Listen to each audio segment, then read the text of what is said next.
Right. வணக்கம் பிள்ளைகள், வாழ்க வளமுடன். பிள்ளைகள் இன்னைக்கு வந்து உங்களோட செகண்ட் டேமுக்குரிய தியரி கிளாஸ் வந்து ஆரம்பிச்சிருக்கு. சரிதானே? ரைட். இது வந்து உங்களுக்கு வெள்ளி சனி, ரைட், ஃப்ரைடேயும் சாட்டர்டே 7 to 8 p.m. நடக்கும். சரிதானே? இந்த டைம் போய் கொண்டிருக்கும். உங்களுக்கு அப்படி டைம்ல பிரச்சனைடா கிளாஸ் முடிய ரெக்கார்டிங் அனுப்புவோம். சரிதானே? இதை தாண்டி உங்களோட பேப்பர் கிளாஸ் வந்து புதன்கிழமை, அடுத்தது சனி, அடுத்தது ஞாயிறு. சரியோ? இல்ல, சனி வந்து 8 to 9 p.m. புதனும் ஞாயிறும் வந்து 8 to 9:15. சரிதானே? அப்ப 3 நாள் பேப்பர் கிளாஸ் போகும். இது பேப்பர் கிளாஸ். ஓகேயா? இது தியரி கிளாஸ். ஓகே தானே?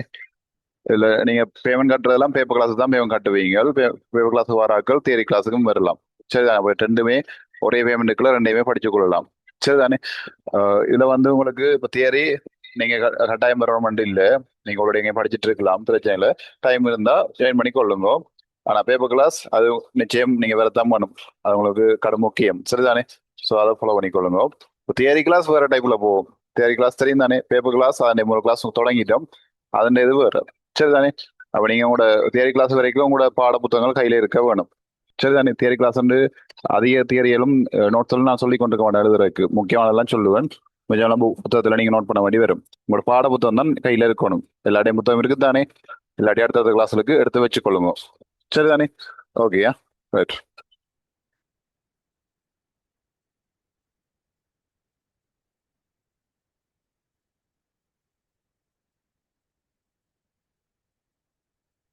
நாங்கள் இன்னைக்கு வந்து அழகு 7 ஸ்டார்ட் பண்ணுவோம். யூனிட் 7. தலையம் போட்டுக்கொள்ளுங்க. அமிலம், மூலம், உப்பு. அழகு 7, அமிலம், மூலம், உப்பு. உங்களோட பார்ட் 1 புத்தகத்துல இருக்குதா?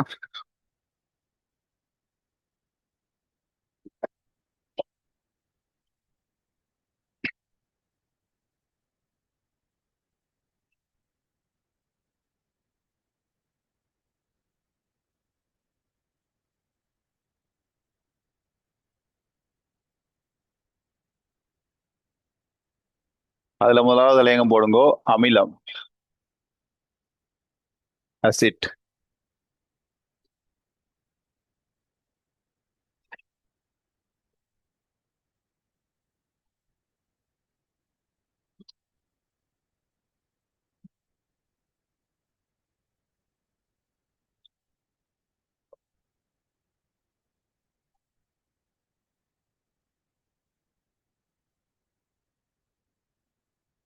Okay, right. இதுல என்னென்ன பிள்ளை, இந்த பாடத்துல நீங்க பார்க்குற விஷயங்கள் உண்டா? ஒன்று அமிலம், அடுத்த மூலம், உப்பு. அமிலம்ன்றது உங்களுக்கு தெரியும். இந்த தேசி புளி எல்லாம் இருக்குது தானே? குடிக்கும் தேசி புளி ஜூஸ் எல்லாம் குடிப்பீங்க. அது அமிலத்தன்மையா இருக்குது. சரியா? ரைட். அடுத்த மூலம் என்று சொல்றது காரம். காரம்ன்றதுக்கு சொல்றேன்னா உங்களோட உரைப்பு, இந்த தூள் எல்லாம் இருக்குது தானே? மிளகாத்தூள் நம்ம உரைப்பு அப்படி இருக்கும் அந்த காரம். ரைட். அதுக்கு உரைக்கும் எழுதி விடுற இயல்புல. ரைட். அடுத்த வந்து உப்பு. உப்புன்ற சாதாரணமா தெரியும். அங்க என்ன அன்றாட வாழ்க்கையில பயன்படுத்துற உப்பு என்னது? கறி உப்பு பயன்படுத்துறோம், NaCl. ரைட். நம்ம எங்களுக்கு ஆய்வுடங்களை சப்புசல் வெற்றி இருக்குது. சரி, அப்படி உப்புகளும் இருக்கு. ஓகே தானே? அப்ப இந்த 3 அமிலம், இதுல இருக்க 3 அமிலம் பாருங்க: HCl, H2SO4, HNO3. இது கேள்விப்பட்டிருப்பீங்க. இது எங்க பயன்படுத்துறேன்னா உங்களோட ஆய்வு கூடங்கள்ல, அதாவது சாதாரணமா உங்களோட ஸ்கூல் பாடசாலை ஆய்வுடங்கள் வந்து இது பயன்படுத்தப்படுறது. சரிதானே?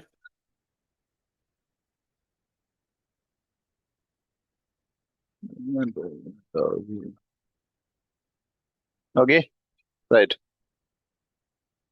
பிள்ளையர் கிளாஸ் ஜாயின் பண்ணிட்டீங்கன்னா பேசாம கை வச்சுட்டு சும்மா இருக்கணும்.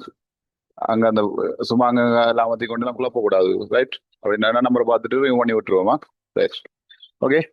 கவனிங்க பிள்ளைகள். HClன்றது ஹைட்ரோகுளோரிக் அமிலம். H2SO4ன்றது சல்பூரிக் அமிலம். HNO3ன்றது நைட்ரிக் அமிலம். இது வந்து ஆய்வு கூடங்கள்ல பயன்படுத்தப்படுற அமிலங்கள். அவ கேள்வியில கேட்பாங்க, உமக்கு தெரிந்த ஆய்வு கூடத்தில் பயன்படுத்தப்படும் அமிலங்களை குறிப்பிடுகண்டா அது உங்களுக்கு செய்ய எழுத தெரிய வேணும். சரி, LDMC கேட்டு வேற அமிலங்களையும் போட்டு கேட்கலாம். விளங்குதோ? 3 தெரிஞ்சிருக்க வேணும்.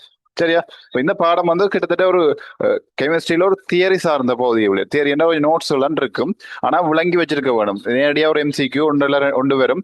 செகண்ட் பார்ட் கேள்விகளுக்கு இது சேர்க்கப்படும். அதோட இதுல இருக்க அந்த நாலேஜ், இந்த அறிவு வந்து உங்களுக்கு மற்ற அலைகள், வேற அலைகள் செய்யறதுக்கு உங்களுக்கு தேவையா இருக்கு. விளங்குதோ? அப்ப இந்த இதுல பயன்படுற சந்தர்ப்பங்கள், இந்த அமிலங்க என்னென்ன பயன்படுத்துறோம், அந்த சந்தர்ப்பங்கள் எல்லாம் என்ன, எல்லாமே இதுல இருக்கு. சரிதானே? அப்ப இந்த நோட்ஸ் கஷ்டமா என்ன பாடம் இல்லை, இது ஈஸி தான். இதுல கணக்குகள் எல்லாம் இல்ல. சிம்பிளா தெரிஞ்சு வச்சுக்கணும். நிறைய பேர் தான் வந்து படிக்காம விட்டு போறது. சின்ன பகுதியில் பெருசா கேள்வி வராது. அது ஒரு மார்க்ஸ் இல்ல 2 மார்க்ஸ், ஒரு மார்க்ஸ் எம்சிக்குள்ள வாரது பிள்ளைகள். செகண்ட் பார்ட்லயும் வரும். இது மார்க்ஸை தாண்டி அந்த நாலேஜ் இருக்கு தானே, நாலேஜ் அங்கே கெமிஸ்ட்ரியில மற்ற பாடங்களுக்கு தேவையா இருக்கும், வேற வழி செய்யறதுக்கு தேவையா இருக்கும். சரிதானே? ஸோ அதால இதை வந்து நாங்க விட்டுட்டு போயிடாது. படிச்சுக்கோங்க, சிம்பிளான பாடம். சரிதானே? ரைட். தமிழோட போட்டிங்கானே. ரைட். முதலாளி கொள்ளுங்க. ஆய்வுக்கூடத்தில் பயன்படுத்தப்படும் அமிலங்கள். ஆய்வுக்கூடத்தில்,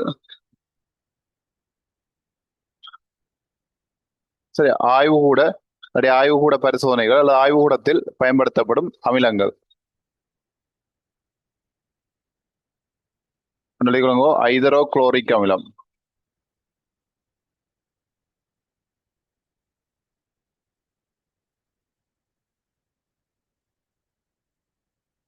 அடுத்து சல்பூரிக் அமிலம்.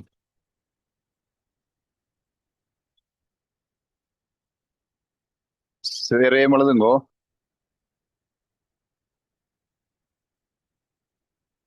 அடுத்த நைட்ரிக் அமிலம். ஓகே. சரி, HCl H2SO4 HNO3. NO3 nitrate இருக்குல்ல, இது SO4 சல்வேட், சல்பூரிக் அமிலம். இது குளோரின், குளோரிக் அமிலம். மற்ற எல்லாத்துலயும் ஐதரசன் இருக்கு பிள்ளைகள், கவனிச்சிங்களா? குளோரின் வச்சு ஹைட்ரோ குளோரிக் அமிலம், SO4 2 - சல்பூர் சல்வேட் தான் பிள்ளைகள். சல்பர் என்ன கந்தா இருக்கலாம், சல்பூரிக் அமிலம். NO3 நைட்ரேட், மூலிகை என்ன, நைட்ரிக் அமிலம். இப்படி ஞாபகம் வச்சிருந்தீங்கன்னா உங்களுக்கு பேர்கள் குறியீடுகள் மறக்காது. ஓகே தானே? சொல்ற விஷயம் தான் பாருங்க. இதுல குளோரின், குளோரிக் அமிலம். இதுல சல்வர் இருக்குல்ல, சல்வர். அட எஸ்என்டா கந்தாடா சல்வரா, சல்பூரிக் அமிலம். ரைட். அடுத்த நைட்ரேட், இந்த நைட்ரிக் அமிலம். விளங்குதா? இப்படி ஞாபகம் வச்சிருந்தீங்கன்னா இந்த குறியீடுகள் எல்லாம் மறக்காது. ஓகே. ரைட்.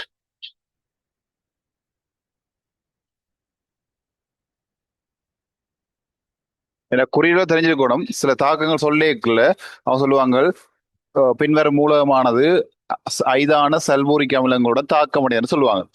சரி, அப்ப அதுல அந்த மூல் சார்ம கொடுத்துலாம் காண வேண்டி வரும். கணிப்புகள் இருக்கு. அப்பதான் சல்பூரிக் அமிலம் பிள்ளை தெரிஞ்சிருக்கணும் H2SO4 உண்டு.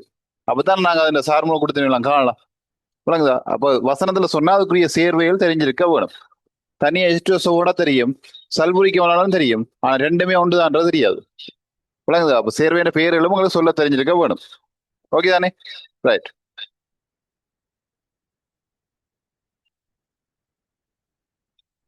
ஓகேயா? இதெல்லாம் குறிச்சு கொள்ளுங்க.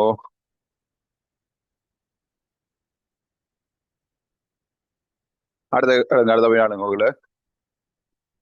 நீர்க்கரைசல் நிலையில், வினாடுங்க. நீர்க்கரைசல் நிலையில், நீர்க்கரைசல் நிலையில், நீர்க்கரைசல் நிலையில், நீர்க்கரைசல் நிலையில்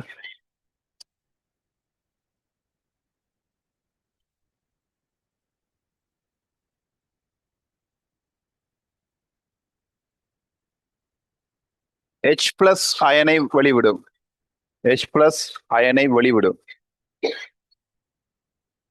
H+ அயனை வெளிவிடும்.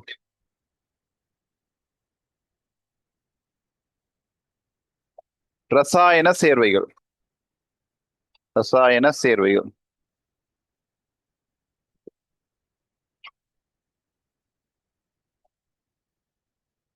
அமிலங்கள் என அழைக்கப்படும்.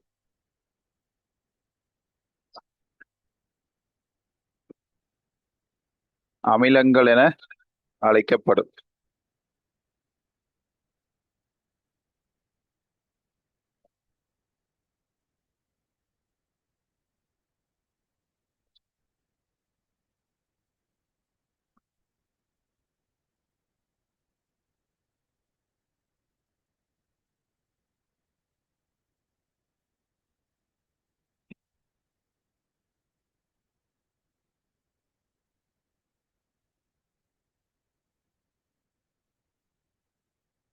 கவனிங்க. இப்போ இது HCl என்ன, ஹைட்ரோ குளோரிக் அமிலம். இது என்னது, ஏக்யூ அண்ட் அக்வஸ். பிள்ளைகள் உங்களுக்கு பகுதி அணில தெரிஞ்சிருக்க வேணும், சரியா?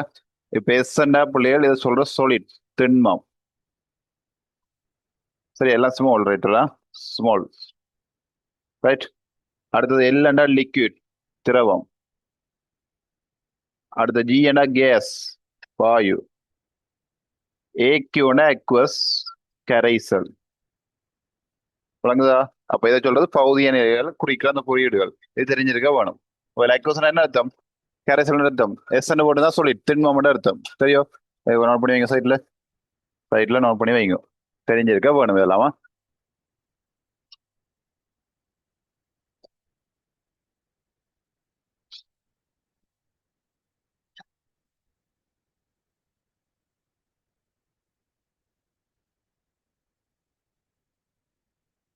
ஓகேயா?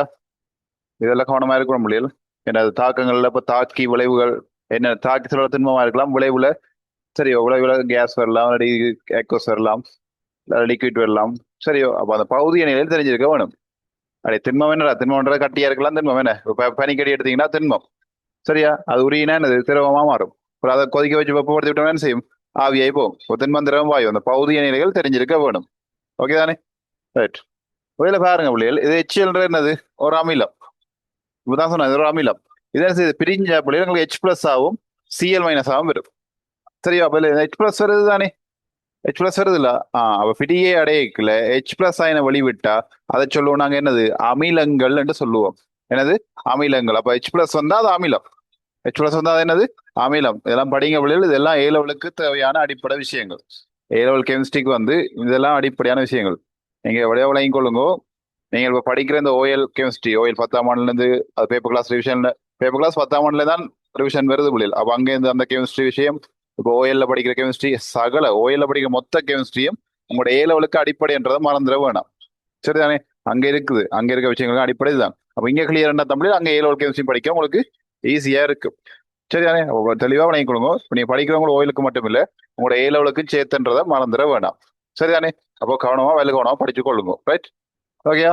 அப்ப H+ ஆயின வடிவிச்சா அதை சொல்ற என்ன விளையல், அமிலங்கள்னு சொல்லுவோம். இதுல இந்த H+ கூட வடிவிச்சா செறிந்த அமிலம்னு சொல்லுவோம், குறைய வந்தா ஐதான அமிலம்னு சொல்லுவோம். சரி, அப்ப இதுல இந்த செறிந்த ஒரு வசனம் பாவிக்கிற முடியாது. செறிந்த. ரைட். கொன்னு சொல்லுவோம். ரைட். அடுத்தது ஐதான. கொன்சன் சொல்றது இதை டில் அண்ட் குறிப்பன், டைலூட். சரியா? அப்ப செறிந்த அமிலங்கள், ஐதான அமிலங்கள் கேட்போம். அது என்ன செறிந்த அமிலம், ஐதான அமிலம்? விளங்குதா? எப்படி என்ன பாருங்க. இப்போ ஒரு கப்பு உங்களுக்கு டீ, வீட்டு எங்கேயும் போவீங்கன்னு, ஃப்ரெண்ட் விட்ட போறீங்க, டீ ஊற்றி தராங்க வைப்போம். அதுல நல்ல சீனி போட்டிருக்கு, வைக்கவே சும்மா சீனி அப்படி இருக்கு. அப்ப அதை எப்படி சொல்லுவீங்க? சரியா? ஒரு டீ. ரைட். அது இன்னொரு டீ வருது, அதுல சீனியே இல்லை. சீனியே இல்லை, கொஞ்சம் தான் இருக்கு. வித்தியாசம் தெரியுதா ரெண்டுக்கும்? நல்ல சீனி கூட வந்தா சீனி செறிவு கூட, வந்த கரைய மூலக்கூறு சரிவு கூடவே இருக்காங்க, சீனி சரிவு கூட. அமிலம் பண்ணாலும் அந்த H+ அளவு அங்க கூடவே இருக்கும் முடியும். அதிகமா இருந்ததுன்னா அது என்னது, சரிந்த அமிலங்கள். சரிந்த அமிலம் நாங்க கடையில கொஞ்சம் வாங்கல, அப்படி இல்லை அமிலங்கள்லாம் வெளியில விற்பனைக்கு வராது. அது ஸ்கூலுக்கு எல்லாம் கொஞ்சம் தான் கொடுப்பாங்க. என்ன சரிவாயெல்லாம் சும்மா கையில விட்டா கையில அரிச்சிட்டு போயிடும். இந்த அசிட் எல்லாம் சொல்றல அந்த அசிட் அடிப்பேன், அசிட் அடிப்பேன், மூஞ்சில அசிட் எல்லாம் கையில விட்டெல்லாம் எரியும் இல்ல. உண்மையா கையில விட்டா எரியும் இல்ல, அசிட் எல்லாம் கையில விட்டா எல்லாம் கையில அடிச்சு கொண்டு போயிடும். விளங்குதா? அப்ப அசிட் வழி எடுக்கல, அது விற்க தடை. சரிதானே? அவங்களுடைய ஸ்கூலுக்கு அந்த லேப்புகளுக்கு மட்டும்தான் கொடுப்பாங்க, அதுலயும் கொஞ்சம் தான் கொடுப்பாங்க. விளங்குதோ? அதான் இப்போ நீங்க கூட ஸ்கூல்ல லேபுக்கு உங்களை கூட்டிட்டு போறீங்க, கோவப்படுவீங்க ஒரு பக்கம். சரி, கூட்டிட்டு போனாலும் ஒன்றையும் தொட விடுறாங்க இல்ல, பார்க்க விடுறாங்க இல்ல, கண்ணாடி ஷோகேஸ் மாதிரி போட்டு வச்சிருக்காங்க, வெளியால இருந்து பார்க்க சொல்றாங்க, இதுதான் இந்த அமிலம், இதுதான் உனக்கு காட்டி, இதான்னு பார்க்க விடுறாங்க. அப்படி வெளியில அந்த பொருட்கள் எடுத்தாலும் டீச்சர்ஸ் மேல தான் செய்து காட்டுறாங்க. சரின்னு பார்த்தா அந்த பொருட்கள் எடுக்கிறதுக்கும் அங்க ஒரு அசிஸ்டன்ட் இருப்பாங்க ஸ்கூல்ல, லேப் அசிஸ்டன்ட் இருப்பாரு ஸ்கூல்ல, பாத்துருக்கீங்களா? அவங்க அவங்க டீச்சர்ஸ் தெரியும் அங்க என்ன இருக்குன்னு, அவங்களுக்கு தான் தெரியும்.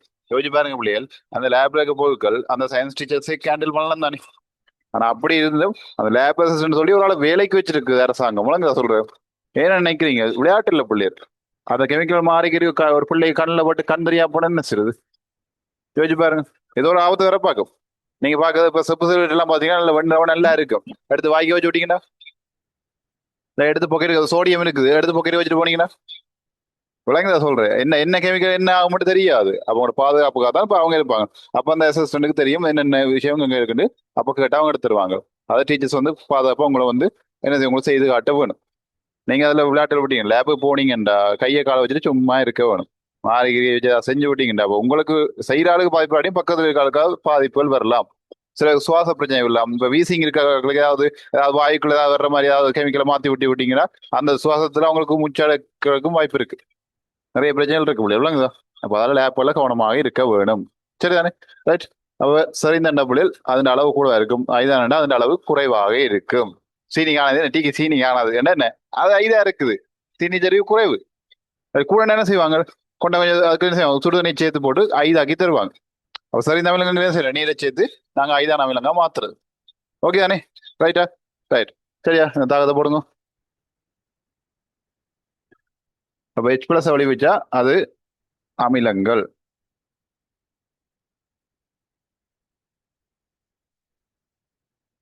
ஓகே.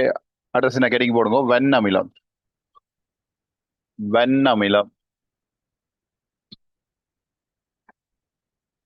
வெண் அமிலம்.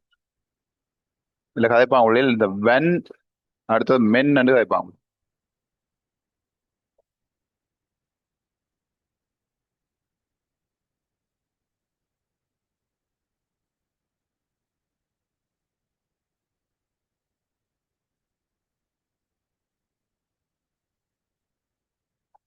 அது என்ன வெண் மென்? வெண்ணா என்ன காடா இருக்கும், மென்னா சொப்டா இருக்கும். அதான் வெண் அமிலம். வெண் அமிலம் உனக்குதா சொல்றான் உங்க ஃப்ரெண்ட்ஸ்ல. அவன் கொஞ்சம் சொப் கேரக்டர், அவன் கொஞ்சம் மென்மையான ஆள், அவன் ஒரு ரஃப் கேரக்டர், ஒரு காடான ஆள். சும்மா ஜாலி போல் குறைக்க வந்துருவான். அப்படி உங்களுக்குள்ளேயே ஆக்களை பயப்படுத்தி வச்சிருக்கீங்க. அது சாப்பிட்டாங்க. சரி, ஏன் உங்களோட ஃப்ரெண்ட்ஸ் அவன் டீச்சர்ஸே அப்படி தான் வச்சிருக்கீங்க? அந்த பா டீச்சரா? அது நல்ல டீச்சர், தங்கமான டீச்சர், சாஃப்டான டீச்சர். பேசவே மாட்டா. அந்த சேர் இருக்காரு, அந்த ரஃபா வந்தோடனே பேச கொண்டா கொப்பியே, அதை கொண்டா இதை கொண்டா தொடங்கிடுவேன். இப்படி இருக்குதானே? அப்படி ஆக்களே கேரக்டர் பண்றது தான் அப்படி. அப்ப அமிலங்கள் இருக்காதா? சரி, அப்ப வன் அமிலோட பிள்ளைகள் H பிளஸ், அதாவது இந்த விடுவிக்கைக்குள்ள முழுமையா H பிளஸ் வெளியே வரும் பிள்ளை. முழுமையா H பிளஸ் வெளியே வந்தா அது வெண் அமிலம் சொல்லுவோம். சரி, கொஞ்சமா H பிளஸ் வந்தா அதை மென் அமிலம்னு சொல்லுவோம். அப்ப வெண்ணன்னு சொல்லி உங்களுக்கு விளங்கணும், அது சரிவா இருக்க போகுது, அதிகமா இருக்க போகுது. ரைட். மென்னு என்னது, கொஞ்சமா இருக்க போகுது. அவ்வளவுதான் விஷயம். சரிதானே? ரைட். ஓகே. வெண்ணம் போட்டீங்களா?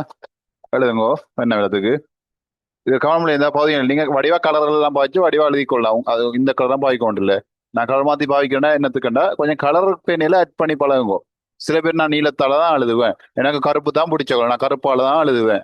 அப்படி இருக்க தேவையில்லை, கொஞ்சம் கலர் ஆட் பண்ணுங்க. ஏன்னா கலர் ஆட் பண்ணீங்க அப்படியே உங்களுக்கு டக்குன்னு அட்ராக்ட் ஆயிருக்கும். இப்போ நீங்க திருப்பி படிக்கல, நோட்ஸ்ல பார்க்கல, டக்குனு கண் வந்து பார்த்தோன்னா மூணு டக்குனு எடுக்கும். நீங்க பிளாக் அண்ட் ஒயிட் படம் பார்ப்பீங்களா, கலர் படம் பார்ப்பீங்களா? யோசிப்பா. இப்போ நீங்க எல்லாம் எல்லாம் எல்லாம் யூடியூப் இன்ஸ்டாகிராம் ரீல்ஸ் பார்க்குறீங்க. ரீல்ஸ்ல கலர் படம் வந்தா பார்ப்பீங்களா இல்ல பிளாக் அண்ட் ஒயிட் வந்தா பார்ப்பீங்களா? பிளாக் அண்ட் ஒயிட் தான். இது என்ன பிளாக் அண்ட் ஒயிட், கலர் படம் தான் பார்ப்பீங்க. ஏன்னா அதான் டக்குனு மைண்டுக்குள்ள பதிய முடியாது. ஸோ கவனம். ரைட். சரி அவ்வளோ. அப்ப கலர்ல கொஞ்சம் பாவிச்சு கொள்ளுங்க. ஓகே தானே? கவனம். இந்த மீடியாக்கள்ல இருந்து கொஞ்சம் ஒரு 6 மாதம் கொஞ்சம் உங்களை விலகி வச்சு கொள்ளுங்க, உங்களோட ஓஎல் எக்ஸாமுக்காக.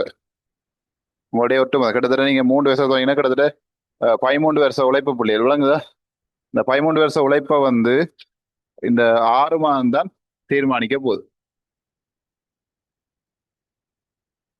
சொல்ல விளங்குதா?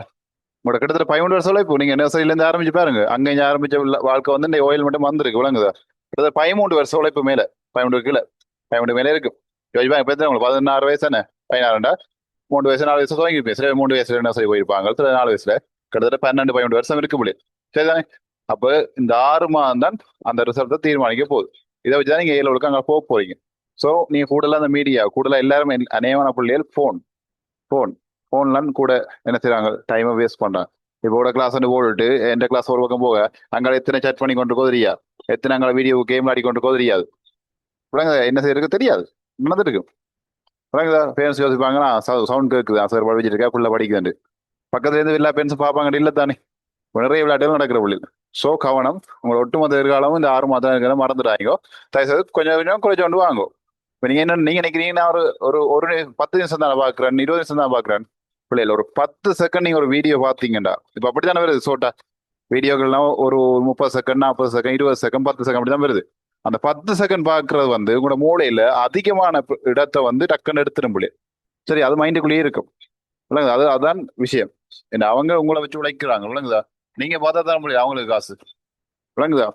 இப்ப அந்த பிசினஸ், அவங்களோட பிசினஸ் மேன நோக்கமே உலகத்துல இருக்க எல்லாரையும் வந்து மீடியாவுக்குள்ள உள்ள கொண்டு வர்றதுதான். அப்ப நீங்க அது வந்து வந்து நீங்க உள்ள இருந்து பார்த்தா தான் அவங்களுக்கு காசு வந்துட்டு இருக்கு.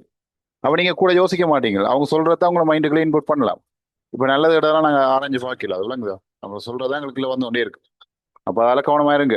நீங்க கதைக்கிற எல்லாம் வருது. ஒன் டே நீங்க ஒரு விஷயத்தை பற்றி கதைச்சீங்கடா, அதை நீங்க பாக்குற யூடியூப்ல வரும். நீங்க ஏதாவது ஏதாவது வெப்சைட்ல போனீங்க அது உங்களுக்கு வரும். நீங்க என்னத்தை காய்க்கிறீங்களோ அதுவே வருது. யோசிப்பீங்க, சார் நம்ம நெச்சது வருதுடாப்பா இதுல. நாங்க நெச்சது இப்பதான் காய்ச்சிட்டு இருந்தேன். எப்படி பருப்பு கறி வைக்கணும்னு பார்த்தேன். பார்த்தா யூடியூப் தட்டுன்னு வருது, பருப்பு கறி ஏன் வருது. இன்னொரு ஆச்சரியம் என்ன? என்ன அர்த்தம்? எல்லாம் கேட்கறாங்கன்னு அர்த்தம். எல்லாம் ஃப்ரீ ஆப்களுக்கு அளவு கொடுக்குறீங்க, அளவு அளவு எல்லாம் அளவு தான். என்ன அர்த்தம்? எல்லாத்தையும் எடுத்துக்கோட்டு. ஸோ கவனமா இருங்க, ரைட்? சரி. எவ்வளவுக்கு விலை இருக்கீங்களோ அவ்வளவுக்கு உங்களோட ரிசல்ட்ஸ் கூட பிள்ளைகள். அப்படி அப்படி பழக்கம் இருக்கிறாங்க பிள்ளைகள்.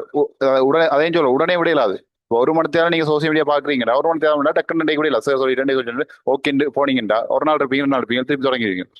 அப்ப நீங்க டைமை குறைச்சிடணும். நீங்க எவ்வளவு பாக்குறீங்களோ அதுல இருந்து ஒரு 10 நிமிஷம் 10 நிமிஷமா குறைச்சு கொண்டு வாங்க.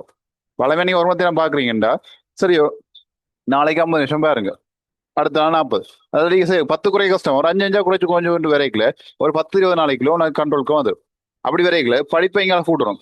படிப்பு இங்கே கூட கூட கூட படிப்புக்குள்ள உனக்கு இன்ட்ரெஸ்ட் போயிடும். எங்களுக்கு ஒரு இதுக்கு பிள்ளை டோப்பமைன் என்ற ஒரு ஹோமோன்ஸ் இருக்கும், சரிதானே?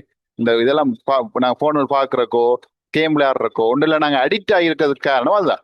ஏன்னா எங்களுக்கு அது இப்போ ஒரு சாக்லேட் சாப்பிட விருப்பமா இருக்கு, உங்களுக்கு சாப்பிட்டீங்கன்னா நல்ல நல்ல ஹாப்பியாக ஃபீல் பண்ணுவீங்க. அந்த டைம் அந்த ஹோமோன் சுரக்குது உங்களுக்கு, டோப்பமைன் என்ற ஹோமோன் சுரக்குது.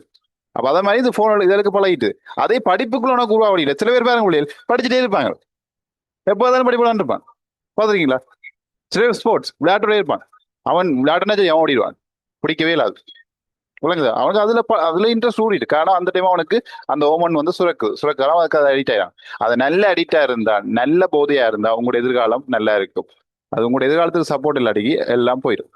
ஸோ அதெல்லாம் நீங்க இந்தியாவில் படிப்பை கூடி கொண்டு இருக்கு, அதோட குறைக்க ஆட்டோமேட்டிக்காக அது வந்துடும். அதே போனில் இப்போ வேணும் தான் இல்லைன்னு தவிர்க்க இல்லாத ஒரு விஷயம் தேவைதானே. அப்போ அதை நாங்கள் நல்லா பயன்படுத்தினோம்டா ஓகே. போனில் வந்துட்டு தான் இப்போ நாங்கள் கிளாஸ் எல்லாம் அட்டன் பண்ணுறோம், அங்கே தான் படிச்சு கொள்றோம், விலங்குற டீச்சர்ஸில் படிக்கிறோம், பிடிச்ச டீச்சர்ஸில் படிக்கிறோம். உங்களுக்கு ஏற்ற வகையில் அடுத்தக்கூடிய இருக்கு, நல்லதெல்லாம் இருக்கு. நாங்கள் நல்லதில் எடுக்கிற விட கூட எங்களை லைஃப் அதை உடைக்கிறவங்க நிறைய வருது. ஸோ அதெல்லாம் கவனமா இருந்து கொள்ளுங்க. எங்களை நாங்களாம் பாதுகாத்து கொள்ள வேணும். உங்களோட எதிர்காலம் உங்களோட நீங்க பாதுகாத்துக் கொள்ளுங்க. நீங்க ஒரு ஆள் மாறுறது எல்லாத்தையும் மாற்றம்ன்றதை மறந்துடாங்க. தனி ஒரு மனித மாற்றம் இந்த உலகத்தையும் மாற்றம்ன்றதை மறந்துடாங்க பிள்ளை. சரியா? ரைட். ஓகே. போட்டீங்களா? என்ன எழுதி கொள்ளுங்க. நீர்க்கரைசல் நிலையில் நீர்க்கரைசல் நிலையில் நீர்க்கரைசல் நிலையில்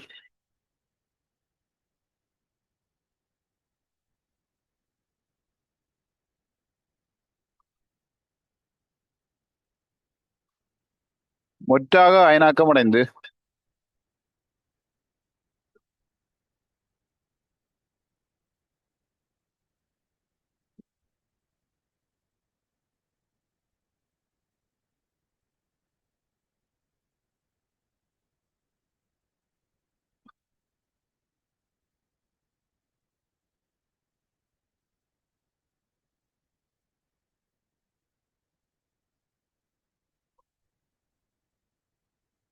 H+ அயனை வழிவிடும் அமிலம்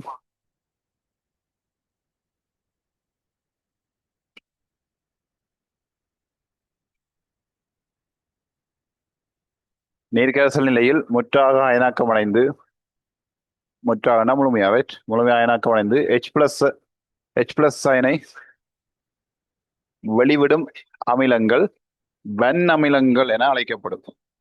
இதெல்லாம் தெரிஞ்சிருக்க வேணும், இதுதான் கேள்வி.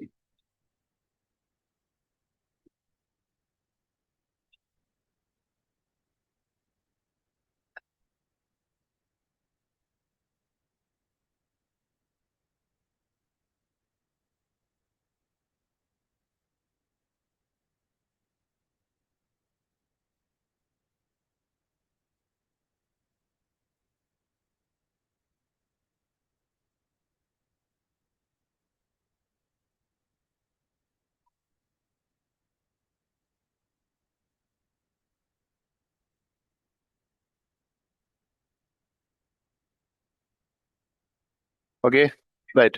வேற வளர்க்கணும் ஒன்று பலா போடுங்க HCl HCl போட்டுட்டு ஒன்று வேணாம் ஒன்று HCl போட்டு தள்ளுதுங்க பிள்ளைகள். HCl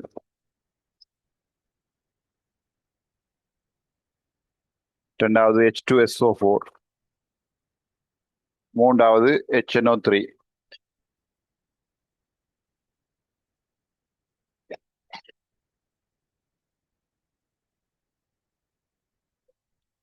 அங்கே இது ரெண்டுக்கும் அயனா பிரிச்சு எழுதுங்க பாப்போம். இந்த அயனா பிரிச்சு எழுதுற ஆற்றலை வளர்த்துக் கொள்ளுங்க.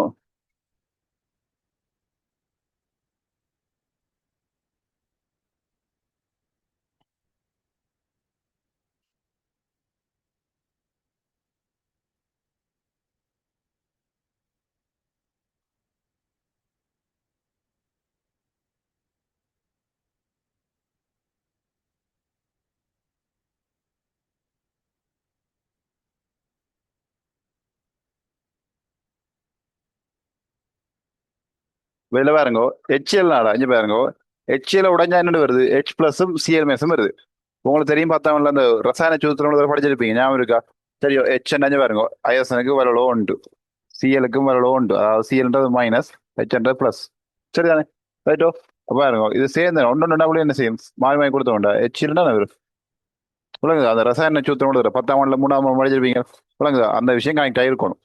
கெமிஸ்ட்ரி உங்களுக்கு கஷ்டமா இருக்குண்டா அப்படி. முதல் விஷயம் 10ஆம் ஆண்டு 3ஆம் பாடம் கிளியர் இல்லைன்னு சொன்னா அது மற்ற பாடங்களையும் தாக்கும். அப்படி தாக்கி ஒட்டுமொத்த கெமிஸ்ட்ரியும் உங்களுக்கு தாக்கும். ஒரு ஒரு அலகுகளுக்குள்ளேயும் கெமிஸ்ட்ரிக்கு தொடர்புகள் இருக்கு. பிசிக்ஸ் அப்படி இல்லை. இப்போ நேரடியாக கொண்டா அதெல்லாம் கேள்வியில் கூடுதலாக வரும். மற்ற பாடத்தோட ஜாயின் பண்ணி வர்றது குறைவு.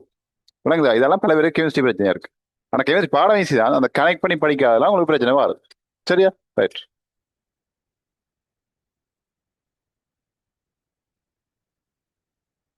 இதோட சொன்ன பாருங்க முடியாது. H++ SO4 2 minus. இதறியா SO4 2 மைனஸ் சல்வேட். மூலிகை ஒன்று படிச்சிருப்பீங்க ஞாபகம் இருக்கா? மூலிகம் அல்லது பல்லானு அயனு படிச்சிருப்பீங்க 10ஆம் ஆண்டுல. என்ன போய் உள்ள விஷயம்ல பார்ப்பேன். பார்த்து வச்சுக்கொள்ளுங்க. ரைட். அடுத்தது HNO3 வரும். H++ NO3 minus. எல்லாம் என்ன அக்வஸ் தானே? அக்வஸா? பகுதிய நிலையம் குறிச்சு கொள்ளுங்க. பௌதிக நிலையிலையும் குறியுங்கோ. இது ஏன் தாரணண்டா இப்படி தாகத தந்து ஓட்டு பிள்ளைகள் இந்த பௌதிக நிலையிலுக்கு டேஷ் பண்ணி போட்டு MCக்குள்ள கேட்பான். இதுல வரக்கூடிய பொருத்தமான பௌதிக நிலையிலே குறிப்பிடுன்னு கேட்டு விட்டுருவான். விளங்குதா? அப்ப இதெல்லாம் தெரிஞ்சு வச்சுக்கொள்ளுங்க. ரைட். இப்போ நீங்க பல புத்தகத்துல இருந்து படிச்ச விஷயத்துக்குலாம் உங்களுக்கு வெளியே வரும். அதை மறந்துடாங்க. வழியால கழிதலுக்கு போகாது. உங்களோட புத்தகத்தில் இருக்கிற தாக்கங்கள்லாம் வரப்போகுது. சரியா?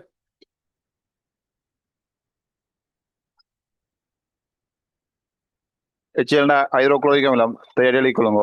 H2SO சல்பூரிக் அமிலம். HNO3 நைட்ரிக் அமிலம்.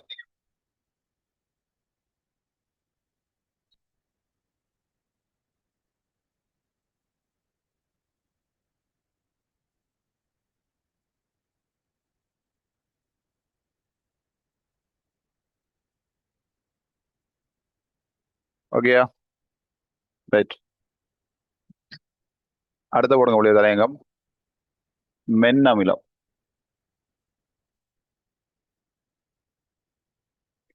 மென் அமிலம்.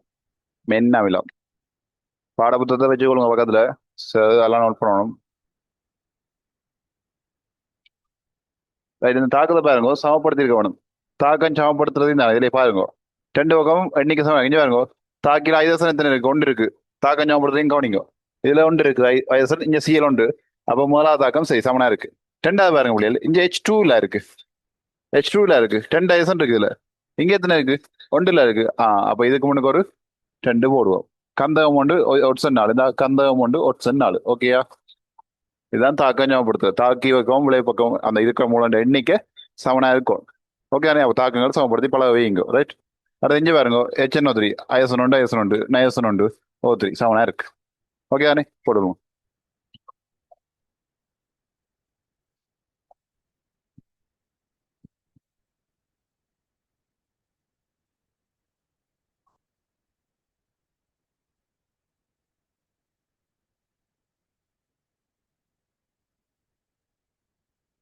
கவனிய விளையல்.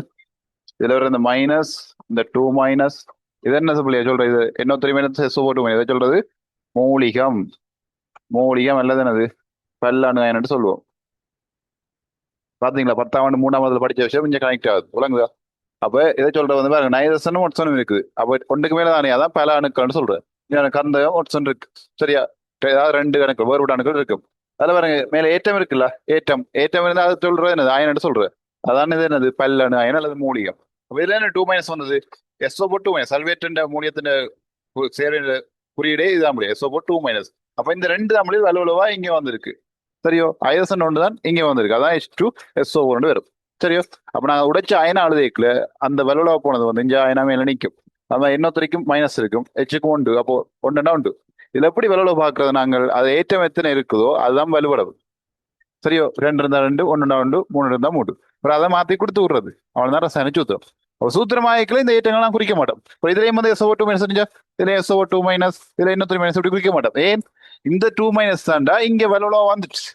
இந்த மைனஸ் தான் இங்க இதுல ஒன்று வலுவலா வந்துச்சு. அதனால இங்க சேர்வையா வரைக்குள்ள நாங்கள் ஏற்றங்களை குறிக்க மாட்டோம். சரியா? ஓகேயா? அப்ப எப்படி சேர்வையா இருக்கிறதும் தெரியணும், அயனா இருக்கிற சேர்வையாவும் மாத்த தெரியணும், சேர்வையா இருக்கிற உடைச்சு அயனாவும் மாத்த தெரிய வேணும். ஓகே, அப்படி பழகிட்டீங்களா பிள்ளைகள்? உங்களுக்கு இதெல்லாம் சரியா பழகி வந்தீங்கன்னா ஏல உள்ள உங்களுக்கு இதெல்லாம் ஈஸியா போகும். சரியா? ரைட். அடுத்த போடிங்களா என்ன விலம்?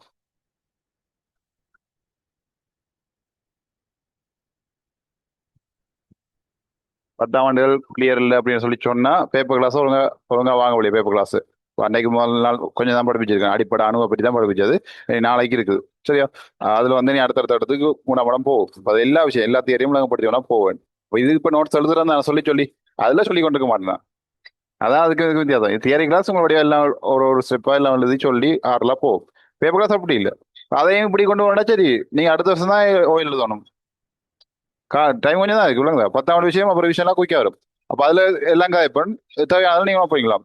எல்லாம் காய்ச்சி போட்டு ஷோர்ட் நோட்ஸ் எழுதுறதுக்கு டைம் தருவோம், எழுதி கொடுங்க. மற்றபடி நீங்க அதை தேவையான போய்க்கணும். அது கவனிச்சிட்டு இருந்தாலே உங்களுக்கு விஷயம் வாங்கிடும். சரிதானே? ரைட். போடுங்க என்ன வேலாம் எழுதுங்க. நீர்க்கரசல் நிலையில் பகுதியாக நீர்க்கரசல் நிலையில் பகுதியாக நீர்க்கரசல் நிலையில் பகுதியாக நீர்க்கரைசல் நிலையில் பகுதியாக அயனாக்கம் அடைந்து வண்ணவில்னா என்னடா முற்றாக அயனாக்கம் அடையும். என்னது பகுதியாக அயனாக்கம் அடையும். அயனாக்கம் அடைந்து H+ அயனை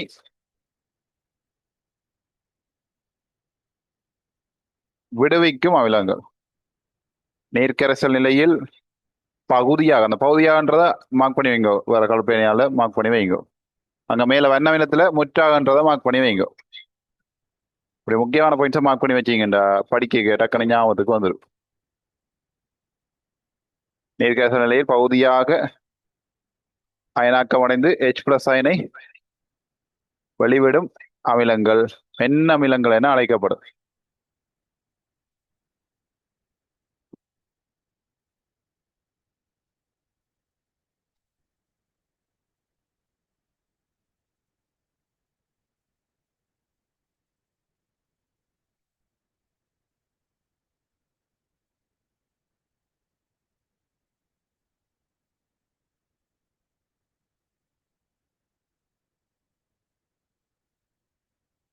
அடுத்த வேண்டுங்கோ. இங்கு நீர்க்கரசல் நிலையில் இங்கு நீர்க்கரசல் நிலையில் இங்கு நீர்க்கரசல் நிலையில் பகுதியளவில் H+ அயனாகவும் பகுதியளவில் என்ன கொஞ்சமா சரியா பகுதியளவில் H+ அயனாகவும் உரிய மறை அயனாகவும் உரிய மறை அயனாகவும்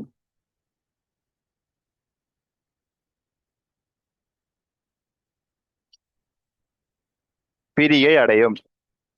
பிரிகை அடையும். உரிய மறை அயனாகவும் பிரிகை அடையும். அடுத்த பாயிண்ட். அடுத்த பாயிண்ட். அயனாக்கமடையாத மூலக்கூறுகள் அயனாக்கமடையாத மூலக்கூறுகள்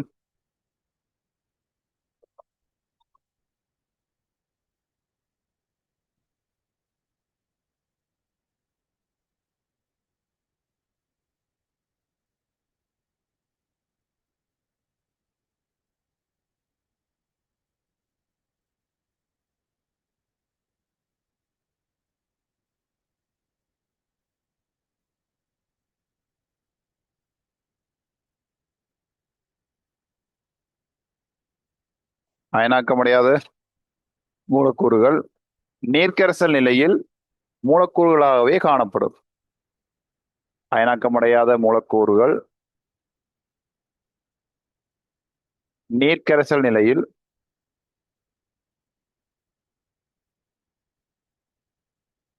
நீர்க்கரைசல் நிலையில் மூலக்கூறுகளாகவே அயனாக்கமடையாத மூலக்கூறுகள் நீர்க்கரைசல் நிலையில் மூலக்கூறுகளாகவே காணப்படும்.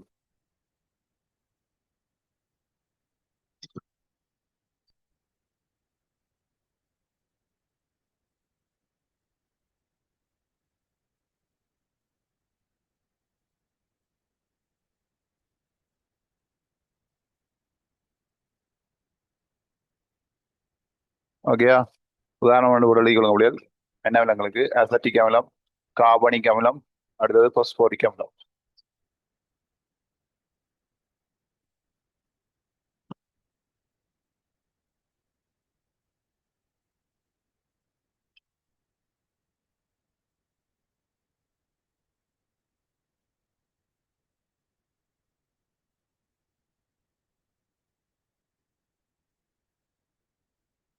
ஓகே, அசட்டிக் அமிலம் அது விநாயகரி என்று கேள்விப்பட்டிருக்கலாம். விநாயகரி விநாயகரின்றது அசட்டிக் அமிலம் தான்.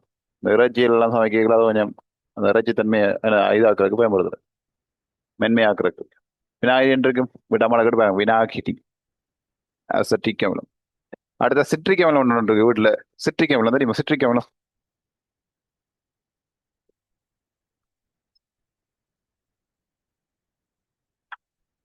சிட்ரிக் அமிலம் வீட்டில் இருக்கு.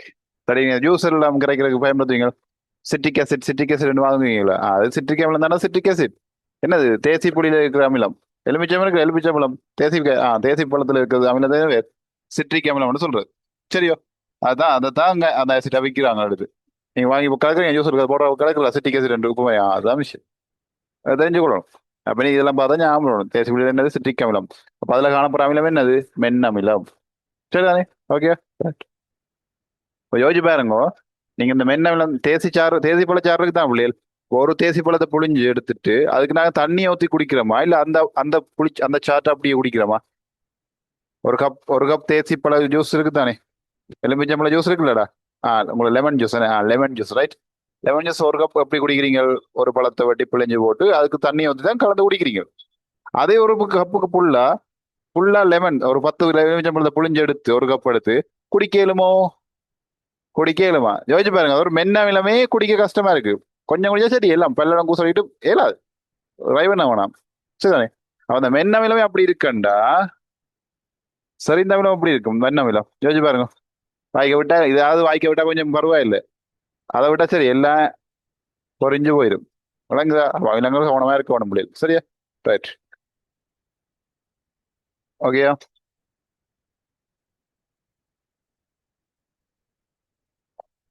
ரைட். அடுத்த நோட் அழகி கொள்ளுங்க.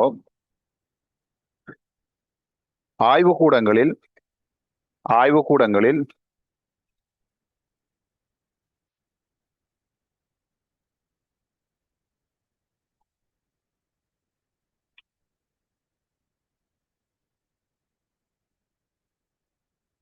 நீருக்கு செறிந்த அமிலங்களை சேர்ப்பதன் மூலம் ஆய்வுக்கூடங்களில் நீருக்கு செறிந்த அமிலங்களை சேர்ப்பதன் மூலம்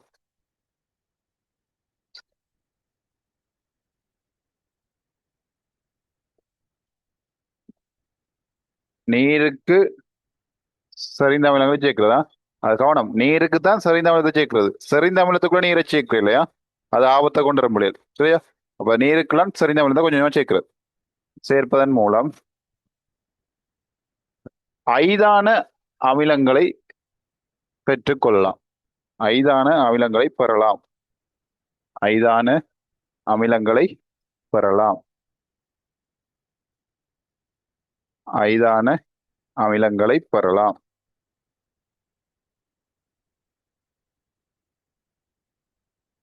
சரியோ?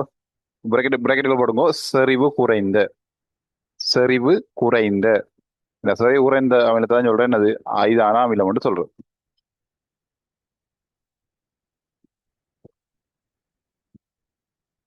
இப்ப நீங்கள் லெமன் ஜூஸுக்கு லெமனை புளிஞ்சு வச்சிருக்கீங்க. என்ன, தேசி பழத்தை செக்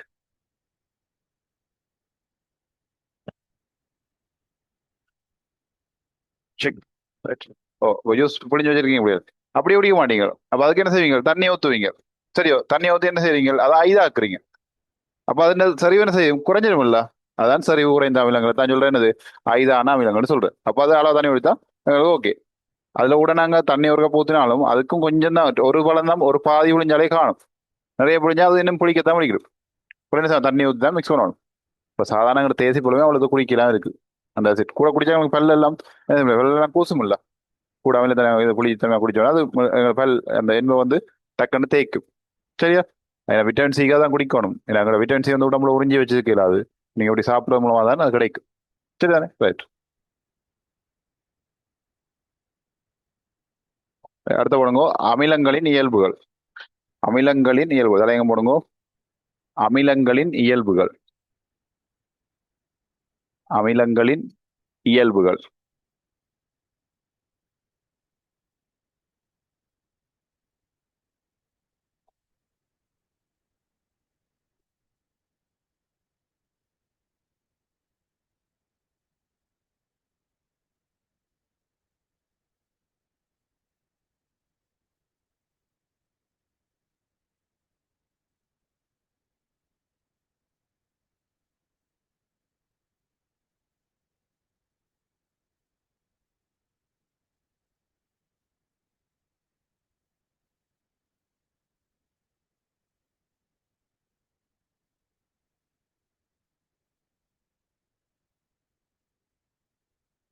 ரைட். மலாபுரம் கொண்டு ஒரு இயல்பு. அமிலங்கள் அமிலங்கள் அரிக்கும் தன்மையுடையன. அமிலங்கள் அரிக்கும் தன்மையுடையன.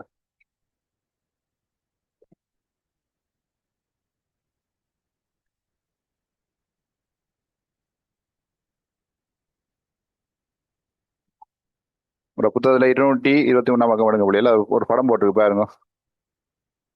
பாருங்க இதுல இப்படி அமிலம் கையில வந்து அந்த கையில ஒரு வளைய என்ன பள்ளம் முழுற மாதிரி காட்டியிருக்காங்கல்ல.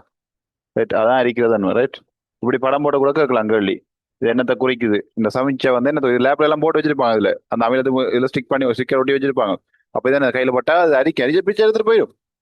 ஒரு இடத்துல செக் பண்ணி பாக்குறது இதுல எல்லாம் விளையாட்டு காட்டுல. சரியோ? ரைட். அது அரிக்கிறது தன்மை கூட பிடிக்கும். சரியா? ரைட். ஒரு இயல்பு அரிக்கும் தன்மையா? அரிக்கும் தன்மை. ஓகேயா? ரைட். அடுத்த ரெண்டாவது,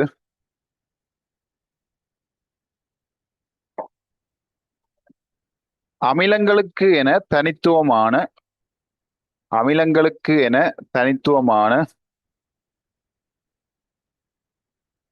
அமிலங்களுக்கென தனித்துவமான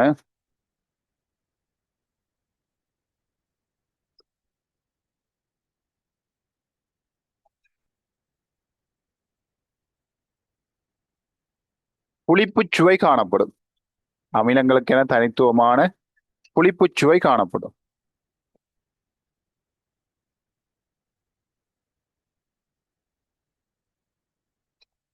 சரியா? புளிப்புச் சுவை காணப்படும். அவங்க ஏற்கனவே சொன்னதானே அமிலம் வந்து புளிப்புச் சுவை இருக்கும். அதுக்காக லேப்ல இருக்கிற அமிலத்தில் எல்லாம் வாய்க்க வச்சு பாக்குறீங்களே. சரியோ? இப்ப நாக்கு இல்லாம போயிடும் தோணும். ஓகேயா? ரைட். ரெண்டாவது புளிப்புச் சுவையா? ரைட். அடுத்த மூணாவதுங்க.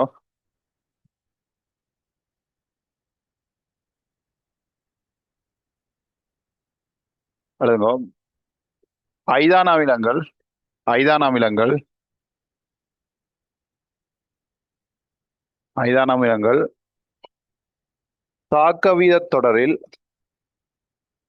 தாக்க வீதத் தொடரில் ஐதான அமிலங்கள் தாக்க வீதத் தொடரில் ஐதான அமிலங்கள் தாக்க வீதத் தொடரில்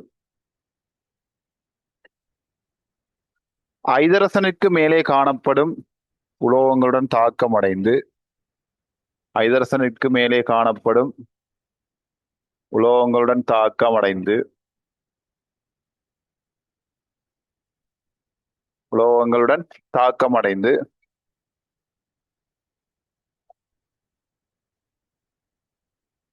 ஐதரசன் வாயுவையும் ஐதரசன் வாயுவையும் ஐதரசன் வாயுவையும் உலோக உப்பையும் தரும். ஐதரசன் வாயுவையும் உலோக உப்பையும் தரும்.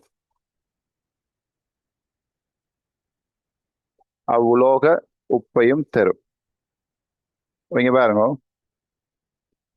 Magnesium solid. சாலிட்னா திண்மம். திண்மத்தோட HCl இந்த அமிலம் தாக்கம் அடைஞ்ச புள்ளியல் என்னது? ஐதான அமிலமா? அப்ப இதை டில் டில் என்று குறிக்கலாம் புள்ளியல். டில் டில் இதுல டாட் போடணும். டில் டாட் என்ற புள்ளியல் டில் என்றா ஐதான அமிலம். சரியா? இப்படி போடுவாங்க. இப்படி கொண்டு வந்து என்ற புள்ளியல் அதை சொல்றது சரி அமிலத்துக்கு தான் சரி. டில் என்றா ஐதான ஐயன புள்ளியல் ஐயனா கவனம். இப்படிதான் எழுதணுமா? இப்படி நீங்கன்னா ஜானா கவனம். எனக்கு பிள்ளைகளை தான் கவனம். ஐதான ரைட். டில் கவனமா தெரிஞ்சுக்க வேணும். சரி, கொஞ்சம் கான்சன்ட்ரேட் ரைட். டில்லுன்னா டைலூட்னு சொல்றது ரைட். ஓகே. அப்போ தாக்கம் அடைஞ்ச என்ன பிள்ளைங்க பாருங்க, எங்களுக்கு MgCl Cl2வும் சரியா H2 கேஸும் வரும் புள்ளி. நம்ம மேல் போட சரி வாங்குதோ. ஓகேயா? தாக்கத்தை கொள்ளுங்க. வெளியே அடி சமப்படுத்தி விடுங்க.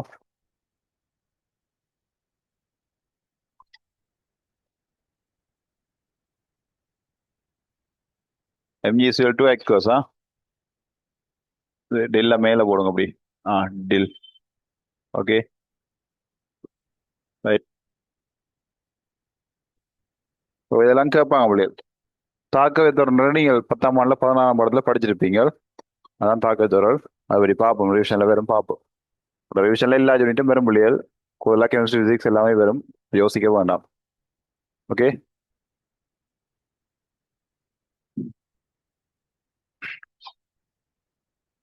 வேற பாருங்க, சமப்படுத்த தெரிஞ்சு மெக்னீசியம் உண்டு.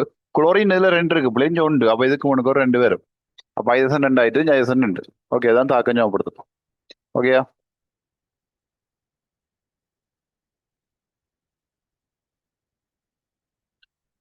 ஓகே புள்ளியல். முதல் நாள் உங்களோட தேரி அதாவது டைம் 7:10 ஆயிட்டு புள்ளியல். இனி உங்களோட எல்லா கிளாஸும் டைமுக்கு சரியா தொடங்கும் புள்ளியல். அந்த டைமுக்கு முன்னுக்கு ஒரு 5 நிமிஷத்துக்கு முதல் Zoom லிங்க் பாஸ்வேர்ட் எல்லாம் குரூப்ல வரும். ஸோ தயவுசெய்து யாரும் Zoom லிங்க் வேலை பாஸ்வேர்டு கால் பண்றதோ மெசேஜ் பண்றதோ வேண்டாம். உங்களுக்கு டைமுக்கு குரூப்ல வரும். குரூப்ல வடிவா அலர்ட்டா இருந்து கொள்ள முடியாது. நீங்க நிறைய குரூப்ல ஜாயின் பண்றீங்க, எனக்கு தெரியும். நிறைய குரூப்ல இருப்பீங்க. ஆனா எங்களோட குரூப்ல வடிவா மேல பின் பண்ணி வைங்க, இல்ல அச்சீவ்க்குள்ள போட்டு வைங்க. அப்படி சரியா பார்த்து கொடுங்க. குரூப்ல சகல விஷயமும் எல்லா டீடைல்ஸும் அதிலேயே போடுவோம். தனித்தனியாக கேட்டு கால் பண்ணி மெசேஜ் பண்ணி டிஸ்டர்ப் பண்ண வேண்டாம். சரி, எல்லாமே அதுல வரும். சரி அவளில். ஓகே, நன்றி வணக்கம். வாழ்க வளமுடன். நாளை சந்திப்போம்.